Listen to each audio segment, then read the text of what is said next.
My Islamic name is Jamila. My English name is Julie. I'm 52 years old and I've been a Muslim for over 20 years. My parents were 100% English.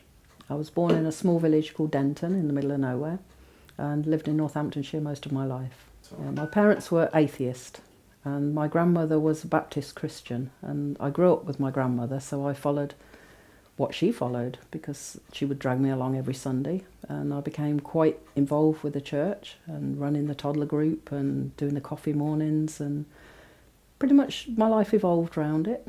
Quite a serious Christian. I was working with a lady who was a social worker with Women's Aid, and I found out she was Muslim, and I was quite upset because I had the outside image of the Muslims being oppressing women and being violent and aggressive and basically not very nice. So I was quite distressed for her. So I decided I was going to convert her to Christianity. And after a few months, she got fed up with me. So she said one day, right, I give you a challenge. If you can find any fault, any mistake, any one thing that's not correct with Islam, not with the people, with Islam, with the Quran, the Hadith or the Sharia law, I'll come to Christianity. I said, oh, that's great, that's going to be easy, I'll do that. I took the challenge and I bought some books and I read and I read and I read some more, and I couldn't find anything wrong. And I tried everything. I had quite a bookshelf before I actually decided there wasn't anything wrong. And it was perfect. And all the answers were there, the answers you couldn't find in Christianity. In the Bible I found so many flaws and downright mistakes in places. And when you ask a minister, what about this? It says in Corinthians this, and then it says in Ephesians this, which is true? It's always a matter of faith. If it's a book of God, there's no faith, there's fact. And I found in Islam the facts were there. Everything was black and white. There was an answer. There wasn't anything where anyone went, well, make your mind up. Because we're human, we shouldn't have to make our mind up. I found Islam was perfect. And it had all the answers. I decided after about 6 months of reading, I should become a Muslim, which Hamida thought was fantastic. Quite funny. She laughed for a very long time. And then her uncle, who was an imam from Esther, came down and did the Shahada for me. And I became a Muslim, an undercover Muslim, didn't tell anybody. I didn't want anybody to know because I still remembered what my image of Islam was. My preconceived, media-induced image, which was very negative, and I knew I was going to get so much trouble. I knew my family would have, my mum and dad hated me being a Christian. What would they do when I was a Muslim? This would be a shootable offence, I'm sure. I just didn't tell anyone. My children knew. The people in the church, I was having a few issues with them anyway, so I just stopped going. And when anybody asked, why don't you go? Oh, well, I'm busy. Got something else to do, and I just fobbed them off every time. I didn't give them a definitive answer. So they assumed it was from the other problems that were going on. One of my kids carried on going to the church for quite a few years afterwards. And I had my own business, and I was working predominantly with older English ladies, a lot from the church. And they would ask me, why don't you go? Oh, just I'm busy. And I thought if they knew I was Muslim, my business would be finished. Nobody would want to talk to me. They'd probably send me off to one of these brainwashing camps like the Jehovah's Witnesses have or something, because it still felt like it was something wrong because the media have got such a bad image. And I thought, how do I convince everybody? It took me 6 months of reading incessantly to find the truth. How am I going to convince everybody? Especially my mum and dad, who were very racist, very anti-religion. They were atheist. Fast forward 3 years of being a Muslim, and I decided I wanted to get married again. And I met a guy who was originally from Zanzibar, and we got married. I knew him for a couple of years and then we got married, and my family were very upset. My father was quite racist, so he was upset that I was marrying a black guy. And then when he found out he was Muslim, he was like, oh my God, now he's going to force you to be Muslim. It was quite a heated conversation, as he was saying, oh, I'm going to cut you out of the will and all this stupid talk. And I said, I don't care, cut me out, I don't care. And I said, and as for becoming Muslim, I've been Muslim for like years. Just never told you. And they were really upset, but they sort of ignored it because I suppose they thought, well, she'd been Muslim for years and we didn't know, so it doesn't mean anything. And they kept saying I was stupid, but it's no worse than going to the church. They just thought God was a silly idea. After a few years, my dad unfortunately got Alzheimer's, which was in a way fortunate for me because he forgot about racism. He forgot why he didn't like my husband, and he forgot why he didn't get on with me, and we became friends again. My husband never went in the house again because we were worried that if he saw him, he would remember why he didn't like him. He would always say, "Oh, why didn't Max come in?" I'd say, "Oh, he's busy, he's at work, something. Oh, he's so good, the kids keep saying, well, he's done this and he's done that."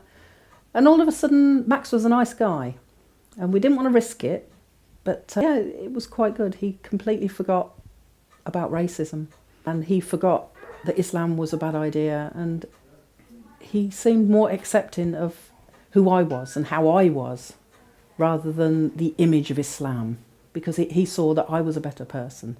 And he was quite good with me. And after he died, my mother lived for another, I think, 7 or 8 years. She still hated Islam, and if she saw me go off into the bedroom to do my salah, I'd get stupid comments of, "Why do you put your head on the ground? You're wasting your time. What's the point? Just enjoy your life. You're losing so much for this silly religion." But then she got cancer, and she was very ill very fast. I sat with her in the hospital, and she was lucky. She was treated. Each doctor that came to her was a Muslim. And I remember one particular comment. It was like gold coming out of her mouth. She went, "This Islam you joined is a lovely club." That was her acceptance almost of the religion, because the people, she saw the difference, that the Muslim people had more time for her. They were kinder with her. They talked better with her. She had one non-Muslim doctor who was very abrupt and went, "Look, we've got to do this and we've got to do that." And she was like, "I don't like you, I don't want you again." Because she realised some people are caring, some people are not. Not necessarily with the religion, but it helped. And then one day when she was very ill, I didn't want to leave her bedside. I was sleeping there. So I had to do my salah there. She was resting, so I pulled the curtain round. And I started doing my salah, and she started waking up. And I thought, what do I do? Do I stop my prayer? Do I talk to her? Do I wait for her to call me? What do I do? I just carried on praying, and she's moaning and groaning and waking up. And then she went quiet, and I thought, oh, thank God for that, she's gone back to sleep. I finished my prayer, and when I got up, it was like a different person. She said to me, "Oh, I hope you prayed for me." Normally, if she'd have come into her house or my house when I was doing my salah, there would have been some 4-letter words, and "Why do you waste your time? Why are you putting your head on the floor? There isn't a God, you're wasting your time." All of a sudden, she seemed to realise that this was important. And there was one saying I always used to have, even as a Christian. I did a lot of volunteer work. My mum didn't approve. And I'd always say to her, "I'll get paid in the next life." And one day in the hospital, there was an old lady sitting opposite my mum. And there isn't enough nursing staff. And she was sliding out of her chair. And she got her feet on the cold floor. I went and I helped her back into a chair. And I took a pillow off one of the beds and I put it under her feet. And when I went back, my mum said to me, she goes, "Yeah, I know, you'll get paid in the next life." I think eventually, if you talk kindly for long enough, people do listen to these things, and it does go through in the end. But it was a hard few years. I had to be so careful what I said. Even if they asked me a question about Islam, I had to be very careful how I worded it. Because although Islam's perfect, people aren't, and we very often get things wrong, especially if it's stressful. Before I was Muslim, when I was Christian, I suffered a lot with stress. I was on my own with 4 kids, and I run my own business, and constantly under stress. The doctors had put me on Prozac. I used to have panic attacks. I used to have a terrible temper. Before I had the kids, I was always fighting, always in trouble.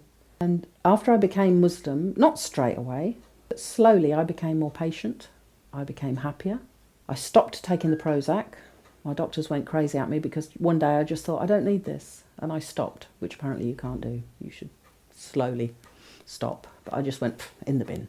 I had a few headaches, but I had no more stress. I don't lose my temper so much. And it gives you a perspective on life because there is an answer for everything. I think without Islam, I wondered why things happened. Especially as a Christian, because they teach this, oh, God is love, Jesus forgives, everything is fantastic. And it's not. Life is a test. And if you don't think it's a test and something bad happens, stress. Because you can't, how do you know why this has happened? In Islam, we know there's benefit in everything. Even there's one hadith, if you prick your finger with a thorn, it takes away your sins. Islam, if you fall down in the snow and you bruise something, you think, oh, that's good. That's took something off I've done, and there's a reason for it. Once your perspective changes and the Islamic perspective comes in, if something bad happens, you think, oh, this is for a reason. And this is making me better. And you're happy about it. Everything is for a reason. When you believe this and you live by it, you're never short of anything. It's only when you start to think, oh, I've got this big problem and this big problem's crushing me. You allow it to crush you. When you say, I've got this big problem, but my God is bigger, and this big problem is making me better, it's a small problem. I'd advise you to read more and learn as much as you can, because a lot of people who are born Muslim, they've got their culture mixed with their Islam. And you don't want to get confused and go for the culture and not the Islam.